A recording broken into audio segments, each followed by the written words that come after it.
Hi Aries, this reading is for you if you are in love with or have a crush on someone and would like to know how they feel about you. We'll have two spreads in this reading. In the first spread, we'll try to see if they feel the same way about you. Then, if the feelings are mutual, in the second spread, we'll look at the potential between you and this person. Or, if their heart is with someone else, in the second spread, we'll see who is coming towards you in the near future. Please like, share, and subscribe to support this channel. Alright, Aries, let's see what's going on with the person on your mind. We have the Five of Cups clarified by the Eight of Pentacles, then we have the Ace of Swords clarified by the Chariot. We also have the Eight of Wands clarified by the Ace of Pentacles, and we have the King of Wands on the bottom of the deck. You could be dealing with a fellow fire sign, another Aries, Leo, Sagittarius. We also have Cancer on the table. So here's the deal, Aries. I assume the King of Wands is not you. I assume the King of Wands is the person you're dealing with. So this is probably a fellow fire sign, Aries, Leo, or Sagittarius, or somebody with a lot of fire in their chart. If they're not a fire sign, it could be somebody who is just as passionate and fiery as you are. This person could be a leader. This person could be somebody who is easy to get up and go. For some of you, if this is somebody you work with or used to work with, then this is your colleague or ex-colleague. All right? We start with the Five of Cups clarified by the Eight of Pentacles. I'm a little surprised to see that, but the Five of Cups, this card has always to do with the past, right? This is a card of grief, regret, thinking about the past, thinking about missed opportunities and things like that. And it's clarified by the Eight of Pentacles. The Eight of Pentacles could be interpreted as a card of work, business, and finances, or it's a card of diligently working on something, perfecting something, gaining some kind of a knowledge or skill. All right? So for some of you, and this is where so many different scenarios come in. I'm going to try to list some of them, see if any of them resonate, right? Based on what those cards mean.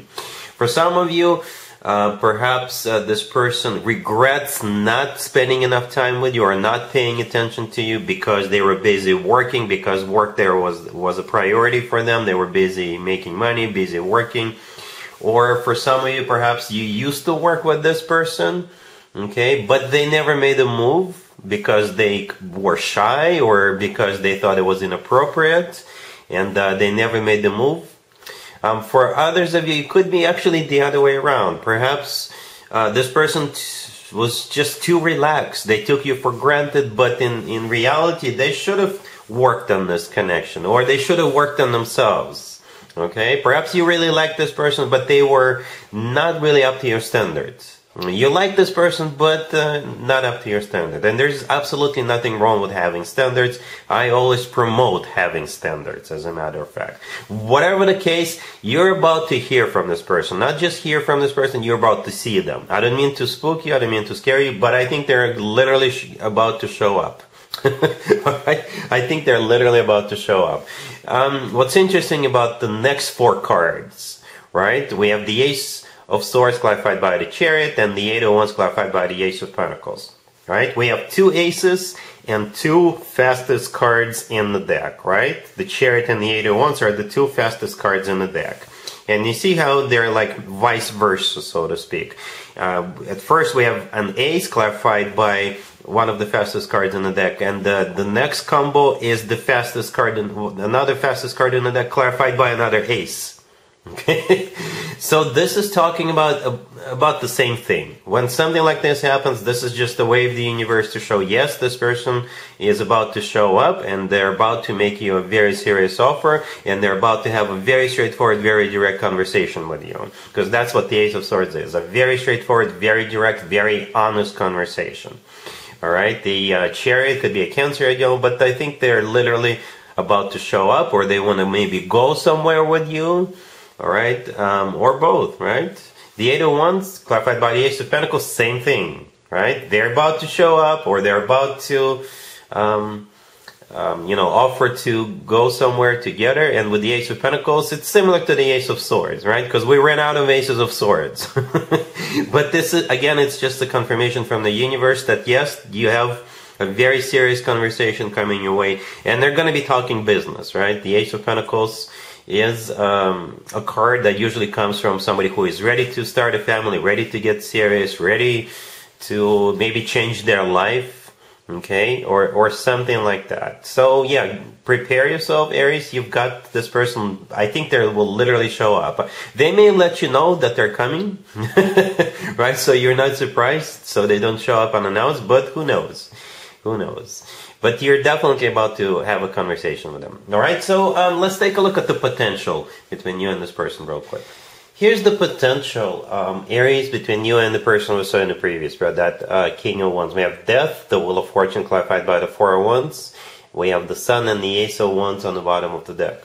Well, the potential for you is to take it all away. It really is. They're going through some kind of a change, or perhaps what you have, the way you have your connection set up has to change, or something about them is about to change in a major way, right? Based on that regret that we saw in the first spread. Yeah, Death. The first card that came out is a card of an ending, but at the same time, it's also a card of a transformation. So something about to change, right?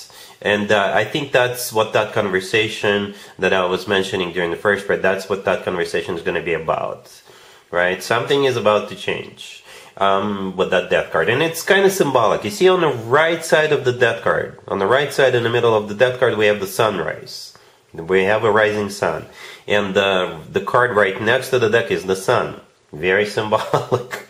Very symbolic that the sun actually showed up. And the first three cards that came out before I clarified the Wheel of Fortune, they were all Major Arcana cards, right? So this is no joke. No joke. Major Arcana cards. The Wheel of Fortune is the start of a cycle, or maybe taking it to the next level between you and this person. Okay, the Wheel of Fortune could also be a card of travel, by the way. And the thing about the Wheel of Fortune, this is when things turn around, when things change, but for the better. The Wheel of Fortune is always good news in my spreads. And that's why I clarified that particular card, asking, so what's the deal with the cycle, with the change? And the Four of Wands showed up. The Four of Wands is a card of a commitment and marriage. Some people call it the 11-11 card, right? To me personally, the Four of Wands always reminds me of an actual wedding because of the structure we have in the Four of Wands. That structure, that canopy, always reminds me of a structure that in some cultures people have during weddings. Okay, and the Ace of Wands on the bottom of the deck, yeah, it could be your ace, it could be this Kings of Wands ace, or both of you could be sharing that same ace, right? Your fire sign, and the Ace of Wands is your ace. But the thing is, the Ace of Wands is definitely a new beginning. We have two aces in the first spread, and we have another ace here. So the universe is screaming either a new beginning or taking it to the next level, action, right? The universe screams action. Death card is also an action card, right? Because when things change, when things transform, transition, it's action.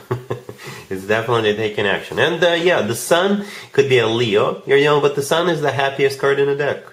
And it's also a card of clarity, just like the Ace of Swords in the first spread. So, yeah, I think you're about to gain clarity as to what's going on and where this is going. I think this person really wants to get serious with you. Really, really serious with you. Alright? So, do expect them to show up and have a conversation, and the potential is definitely a commitment. Alright? But something has to change with the Death card. And I think it's on that person for the most part. Alright, Aries, so that's what I have for you for this reading, for this time period. If this video resonates with you, please like it. Please also share and subscribe. And other than that, Aries, have an amazing month.